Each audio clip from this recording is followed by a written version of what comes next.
Hormuz straight Iran के लिए परमाणु बम से कम नहीं है। ईरान हार्मुज स्ट्रेट के जरिए पूरी दुनिया की इकोनॉमी को नियंत्रण करने की कोशिश कर रहे हैं। यही वजह है कि अब ईरान की IRGC हार्मुज पर मौजूद जहाजों पर कब्जा कर रही है। इसका एक वीडियो भी सामने आया।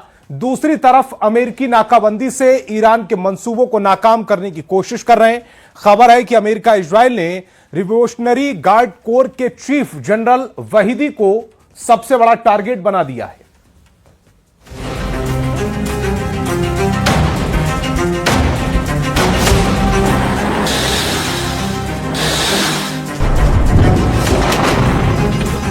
ईरान में ट्रंप का युद्ध जिस कमांडर से है, उसका चेहरा सामने आ गया है। नेतन्याहू को ईरान में जिस जनरल से निपटना है, उसका पता लग गया है। ईरान का वॉर कमांडर उस धुरंधर का भी बॉस है, जिसके लिए खूंखार कुद्स लड़ा के मर मिटते हैं। ये नाम है मेजर जनरल अहमद वहीदी। उनका ओहदा ईरान के इस्लामिक रिवोल्यूशनरी गार्ड कोर के बॉस का है। वो अमेरिका इजराइल युद्ध के वॉर कमांडर के तौर पर कुख्यात हो गए हैं, जिसने ट्रंप की धड़कनें बढ़ा रखी है, जिसने नेतन्याहू की टेंशन दोगुनी कर दी है, जिसने भारी देशों की वजीहत कर डाली है, जिसने अमेरिका से समझौता नहीं युद्ध को चुना। ये वही कमांडर है, ईरान का सुपर लड़ाका अहमद वहीदी। इसी के इशारे पर यह युद्ध दोबारा शुरू हुआ है। कमांडर वहीदी ने इस्लामाबाद में जनरल मुनीर को राह ताकने पर मजबूर कर दिया। कमांडर वहीदी ने ट्रंप को सीज फायर बढ़ाने के लिए बेबस किया है। कमांडर वहीदी तय कर रहे हैं कि जंग कहां तक की जाएगी। उन्होंने ऑर्डर दे रखा है कि हॉर्मुज स्ट्रेट से अमेरिका को खदेड़ भगाने तक हमला होगा। वहीदी ने ऐलान किया है कि हॉर्मुज में जो आए उसे तबाह करना है। ट्रंप के नए डील ऑफर के बाद भी कमांडर वहीदी का गुस्सा शांत नहीं हुआ है और इस वजह से हॉर्मुज तेल गलियारे में ईरान ने बड़ा एक्शन ले लिया है। ईरान के रेवोल्यूशनरी लड़ाकों ने 2 जहाजों पर हमला कर दिया। ब्रिटिश रॉयल नेवी के मुताबिक 22 अप्रैल को हॉर्मुज में ईरान ने 3 जहाजों पर हमला किया। इसके साथ ही ईरान ने ओमान तट पर एक जहाज को गनबोट से धुआं कर दिया। ईरान का स्टैंड बिल्कुल क्लियर है। हॉर्मुज से ट्रंप नाकाबंदी हटाएं, ईरान की बनाई शर्तों पर हामी भरें, फिर ईरान समझौते पर सोचेगा।